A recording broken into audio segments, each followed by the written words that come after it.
ফরজ গোসলের সুন্নাহ পদ্ধতি সম্পূর্ণ ও উত্তম উপায়। হাত ধোয়া। প্রথমে কবজি পর্যন্ত 2 হাত ভালোভাবে পরিষ্কার করে ধুয়ে নিতে হবে। গুপ্তাঙ্গ ধৌত করা। শরীরের যেখানে নাপাকি লেগেছে সেই জায়গাগুলো ভালোভাবে পরিষ্কার করে ধুয়ে নিতে হবে। অজু করা। নামাজের জন্য যেভাবে অজু করা হয় সেভাবে পূর্ণাঙ্গ অজু করে নিতে হবে। তবে যদি পা ধোয়ার জায়গায় জল জমে যায় তবে পা ধোয়া গোসলের শেষে করাই উত্তম। মাথায় পানি ঢালা।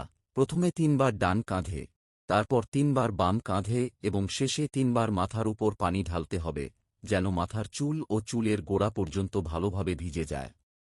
শরীর ধোয়া।